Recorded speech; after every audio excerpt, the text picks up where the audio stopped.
Greetings and welcome to Speak Up, the television arm of Freemasonry throughout New Zealand. I am Barry Rushton, your host, where I talk to interesting people who have done interesting things but still find time to be active in Freemasonry. We have another great show for you this week. My special guest is retired Senior Sergeant Murray Morrissey from the New Zealand Police Dog Squad. I will talk to Rick Pullen, the Master of Lodge of Peace, who is involved with a Got Your Back packs. And we will round out the show with our regular contributor, Graham Houston, looking back on the life of a famous Freemason who contributed to New Zealand or the world in general. But first up, our special guest. Murray, thank you for being our special guest today. Retired Senior Sergeant Murray Morrissey from the police force. How wonderful is that? Yep. All of us have seen this television program, I think it's TV1, I'm giving it a plug, the Dog Squad. Mm-hmm. How did it feel for you to actually live it? Absolutely amazing, Barry. It was just a wonderful life, fast, furious and action-packed. Auckland, New Zealand. A crazed man wields a shotgun in a standoff with police. After firing a few shots to show he means business, the suspect retreats behind closed doors. He returns, toting twin shotguns and wearing an ammunition belt. Although he appears calm, in reality, this guy is a loose cannon. He's so dangerous, he accidentally fires one of his own weapons. Police aren't taking any chances as they surround the area. With the stakes growing by the minute, a canine named Luke charges the gunman and is fired on immediately. When two more dogs are sent to his aid, the suspect is forced back inside, allowing the wounded dog to return to his handler. With the standoff far from over, police reposition themselves. This time, another canine catches the suspect off guard. The takedown is complete. Once again, a potentially deadly situation is avoided thanks to a police dog. As for Luke, after a lengthy recovery, he was given a clean bill of health and a silver medal for his exceptional bravery in the line of duty. A good police dog makes the job look easy. It was just one of those jobs that some people are fortunate enough to have. It was like going to work to play, and it was full of adventure. May I say that? Having said that, there are other aspects of it that were sometimes quite disturbing, the emotional part, and the sights that you saw, and things like that. But by and large, you learn to cope with that as you went on in life. Exactly. Well, see, we see it, and we see the door cage open, the dog leap out, and he's tugging at the chain, and the big burly policeman grabs him and chucks him over the fence and leaps over there. Now, you would have done a bit of that yourself, I'm sure. Very much so. Yes. Yes. Yes, I loved it, as a matter of fact. But you know, it's a young man's game, and you can't do that forever. So you have a limited time when you're out doing that. It was way back in around about 1956 that I think that the actual police dogs were actually introduced, or police dog was actually introduced into New Zealand, based on a visit to England by, I believe, Sid Holland, the Prime Minister at the time. That's right. And so a long trip happened, and out comes this police dog and a police handler, and so that's when it started in New Zealand. Now, that was in 56. Now, you were at 56, you were just still not long out of your diapers and short pants. Correct. So when did you actually join the police force? When did you start yourself, and why did you start? Well, I joined in 1965, okay. Looking for looking for adventure or whatever sort of thing. So I joined in a place called the infamous Ruatoria. True. Yes, I did. Oh. And from there, I went to the training school, which was at Trentham at the time. Yeah. Pretty primitive conditions, may I say, but of course we didn't know any better. And my first posting was Wellington, where I'd gone to high school, and from there. From then on, it really was the rest is history. I had a great career, wonderful career. So before you joined the actual, I'll call it the Dog Squad. I hope I'm not treading on your toes. That's right. No. Before you that, you were a bobby. You were a police person. Yeah, sure, I was. Yeah, various locations. Walked the beat in Lambton Quay in Wellington, and walked the beat in Queen Street. And I was actually stationed at Takapuna on the North Shore at the time that I was accepted into the dog section. Yes. Okay. And so when was that? Why again did you decide? Let's go into the dog section. I'd quite like to do that. Right, that was about late 1969, I think. I don't tell people that it's so long, sort of thing. Yes, but I had a friend that joined the dog section, and in fact he's still around now and still a good friend. And he said, Murray, if you want action and excitement, this is the job for you. And it proved to be. more than I ever expected. Right. The adventure and the places that it took me and the people I met, it was a wonderful career. I also believe back in those times, and maybe just myth or story, but there were some politicians and some people, I think, in the police who actually didn't really want the police dog unit to survive, and or to be part of the system. And apparently they set up a test, correct me if I'm wrong, where they got someone to go and hide, and they gave the dog okay, go and find this one. Mm-hmm. And you've got to find it by a certain time. If you don't find it by a certain time, then we're going to can the whole project. Was that a story, or was that? Well, I heard that from the horse's mouth himself, Wow. the handler that was engaged, tasked to do it. And that is a true story. But of course there were they had to combat a lot of prejudice when they joined, when they started, because they'd got these old policemen retired at 70. They didn't need dogs to do anything. You know, this new weapon that came out from England, and so there was a lot of, as I say, a lot of prejudice, and they struggled in those early years to get established. And I have to take my hat off to those early pioneers, the guys that set it up for us. Exactly. And they did a wonderful job. Wonderful job. You see, when you see a police dog, you know, under a sort of a general situation, it's always generally a big Alsatian. Correct. And the handlers are usually a big bloke as well. But, you know, if you come through the airport, you know, they have these other little beagles, these other little ones, you know, poking around. It never ceases to amaze me. And does it you also too?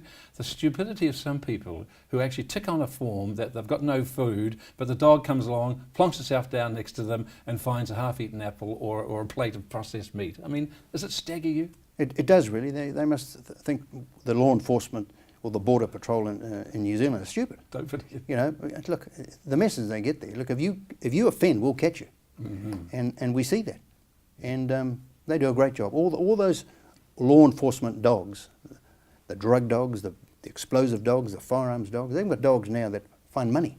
Exactly. Exactly. They're a great job. And so I'm assuming then is that's because the training takes advantage of the increased ability of a dog's scent, right? They just train them to find that particular thing. They, not me, we now. Yeah. It's the dog's sense of smell is which they capitalise Yeah. on. A dog has got a wonderful sense of smell. And of course we just utilise that. Yeah. And to channel it into a game. Everything's a game for the dog, of course. It's all a game. And of course when a dog is happy, he works for you. It's very simple as that. And if New Zealand money and Australian money smells different? Well, Probably it could well be. It could well be, yeah. In your time as being, I'll say a dog handler if that's fair That's enough right, in the that's system, correct, yeah. you must have gone through a number of exciting, I won't say chases, but exciting events. Is there, I'm sure there's more than one, but is there anything that, without divulging confidences, is there anything that you could sort of tell us about sort of a little, you know, little journey you went on with your dog at one stage? Little incident?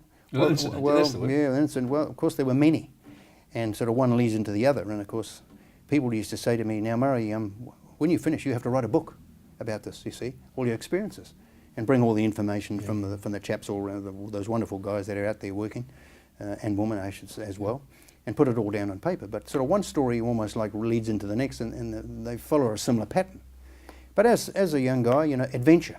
You know, and excitement. Yeah. We went up north once to hunt a murderer who had escaped from the prison in Auckland here, and we took 10 days to catch him. And that was an amazing adventure. And to this day, I see my colleagues, my former colleagues, and we always talk about that. You know, and you make friendships that stay with you for life. So it was in the valleys, in the bushes and things like that? Absolutely. On the beaches? Yeah, up around Kawakawa Way there. And up and down creeks and things like that, trying to lose the in scent? the middle of the night, trying to find somewhere to sleep. I've and watched a lot of television, Murray. I sort of know how criminals would sort of get away, or try and get away. Yes, that's right. Yeah, yeah. Murray, you said that, you know, a friend of yours said to you that if you want excitement and, you know, blah, blah, blah, a police dog unit was for you. So what kind of a person actually wants to get into being a police handler, a dog handler?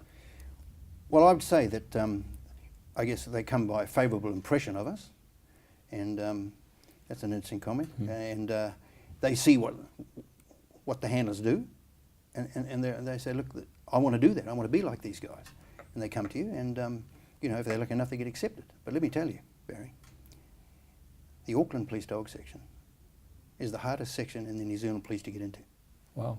You know? And I didn't make that up. Somebody told me that. Okay. And I thought, I went out to lunch on that for years. But no, we're very careful how we select them. You know, for example, when I was in the position of selecting, I'd watch a guy for a year before I decided he was the man. Build a dossier up on him to get the right man. So you've got to have the right man with that group of people. You get the wrong person in a group of 10 or 12, you can cause huge disruption. So you've got to be very careful who you pick. And I like to think that we get it pretty right most of the time.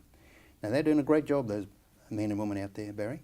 They're doing a wonderful job in the streets of Auckland, making the streets safer for decent, law-abiding citizens. Correct. And I'm very proud of them, and I am their #1 fan Supporter. after all this days. Murray, before you go, I always like to ask our guests, I know you've been in Freemasonry now for, I won't say some time, but I think you joined in about 1975, if I remember rightly, you initiated then, and became a Master Mason, I think, in 76.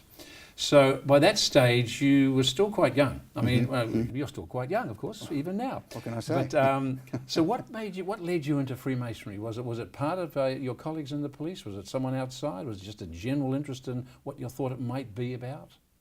Not really. It's quite comical, really, may I say. I had a friend that I got to know, and he just broached it with me one night. Yeah. You should join this. Showed me the blue book. And he said, you should join this, Murray.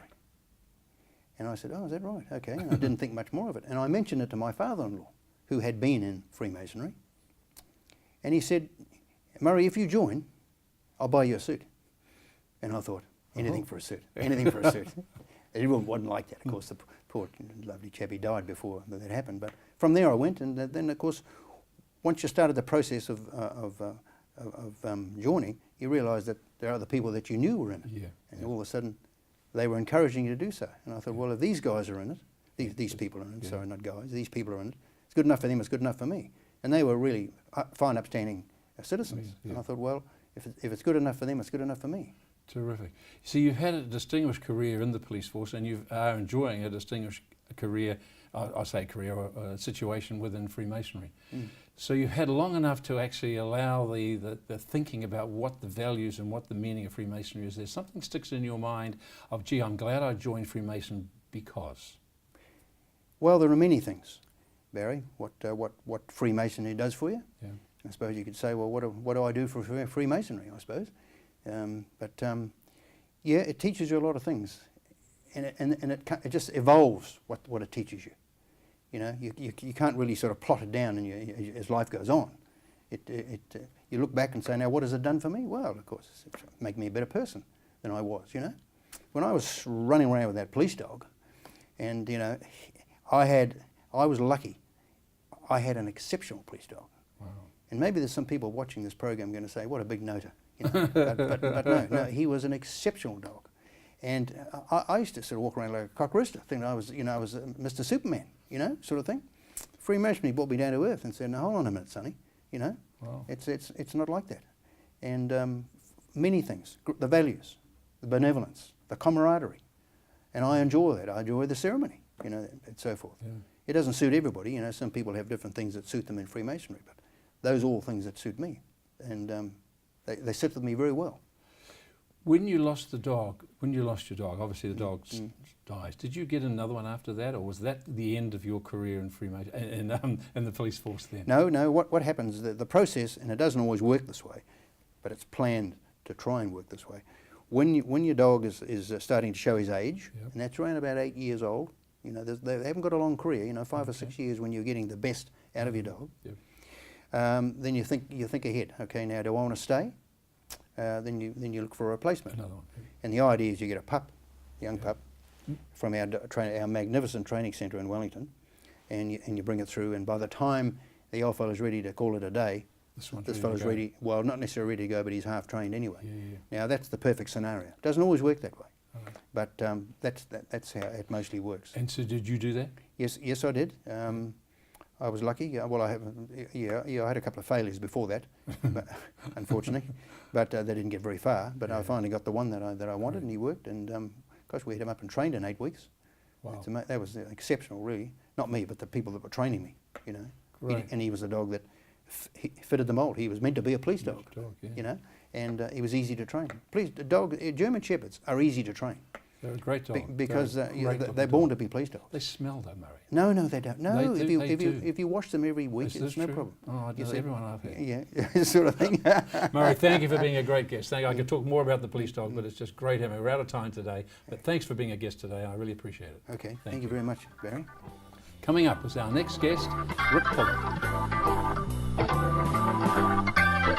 Greetings, Rick. Welcome to the show. Nice to see you. Hi Barry, thanks for having me. Great. Now, the Lodge of Peace, it's a very interesting title in the first place. Tell me a little bit more how Lodge of Peace got its name.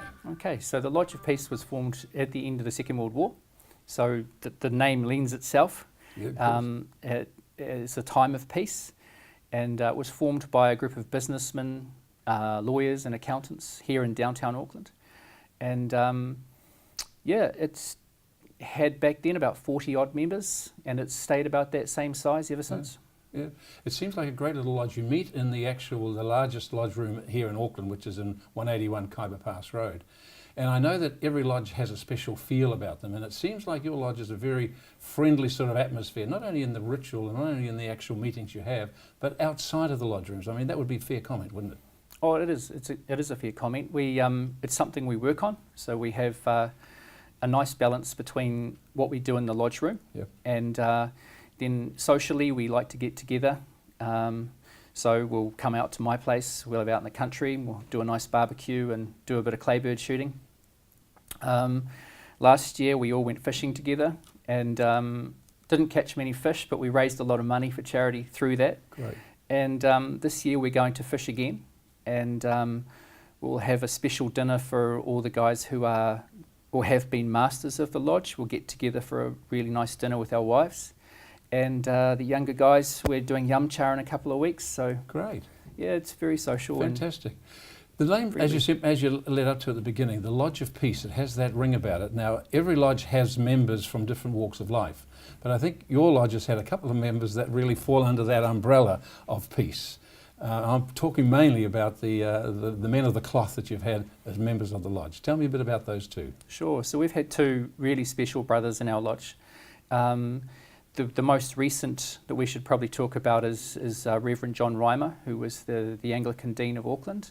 And he had a lot to do outside of lodge with the Holy Trinity Cathedral. Yes, you did. And John was a wonderfully forthright, outspoken man, so he always told you what he thought. And he was a master of our lodge actually back in the 90s, Yeah. and a really much loved master.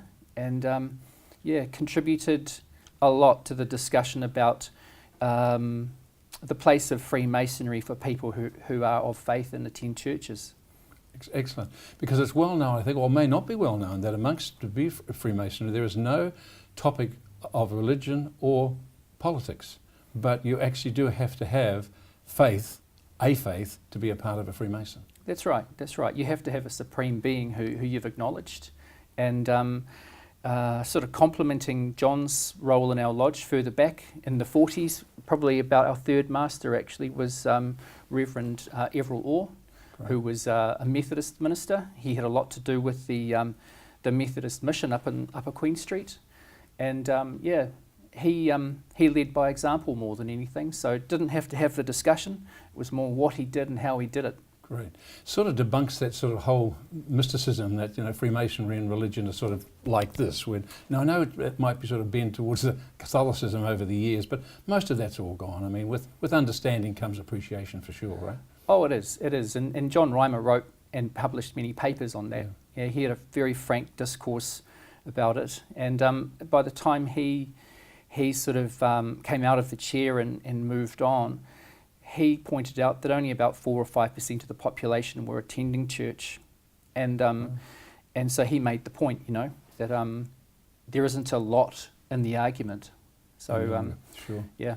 Now, Rick, I know that your lodge, amongst many other things, is very active in the benevolence scenario through Auckland, and I believe you are a major supporter for a program called "I've Got Your Back" pack, right, which supports Women's Refuge. Is that correct? That's right. Tell us more about that. So there's a young lady over in the North Shore. Her name is Anita Hinton, and her mum actually approached me and said that Anita had registered a charity where she had got herself into a situation where she needed to go into a women's refuge. And when she was there, the experience was not good.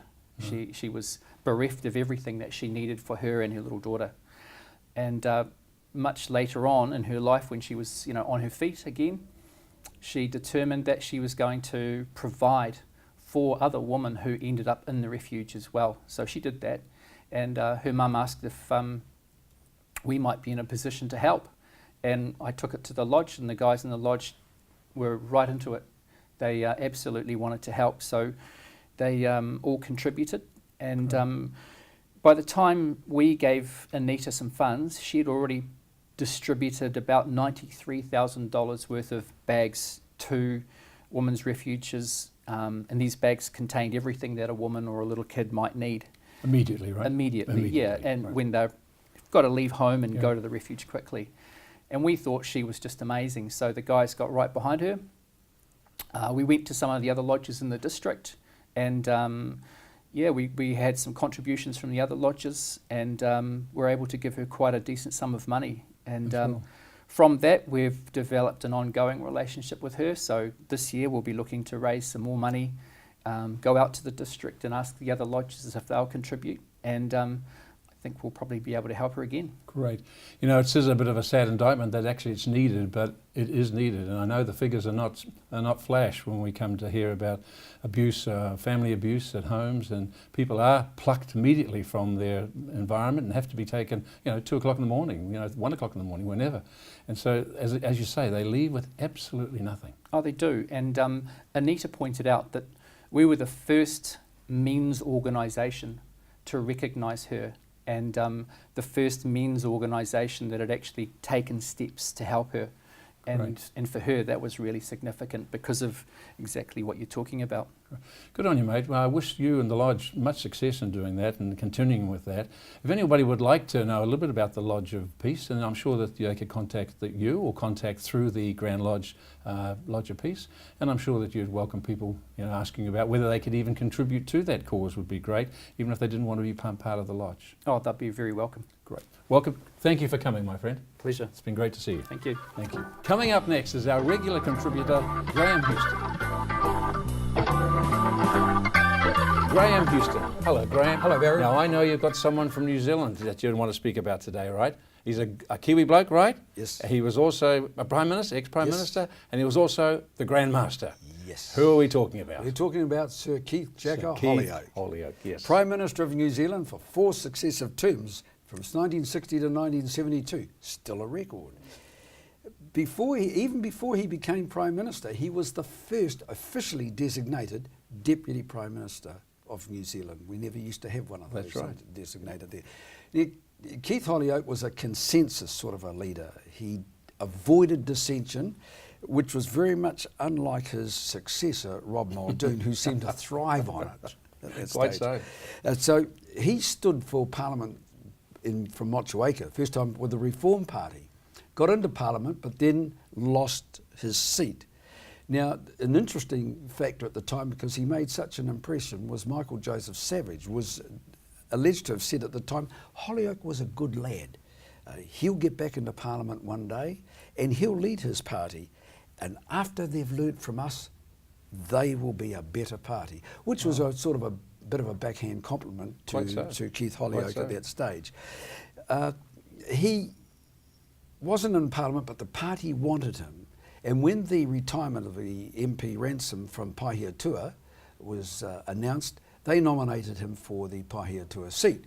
So he gained that election, he gained that nomination, sold the orchard in Motueka and moved into the Pahiatua electorate and bought a cattle and sheep farm. The Wairarapa era. Yeah, and from then on he continued to represent. Did he join a lodge in that town, you remember? No, where he joined the lodge was in Motueka at number 117, a Motueka Lodge, and that was in September 1931, and he remained with that lodge until I think it was about 1948, when he then joined Lodge Rafiti in Dannevirke, which is in the Eastland Rohini district area, and he remained in that lodge for that particular time. He was a well-loved Prime Minister, wasn't he? I mean, he really was. He was a Kiwi bloke. I mean, he was called Kiwi Keith, wasn't he? He was called Kiwi Keith, and that came about because of another boy in his class at school, also called Keith Holyoake. No. Now, it's often reported that they were cousins.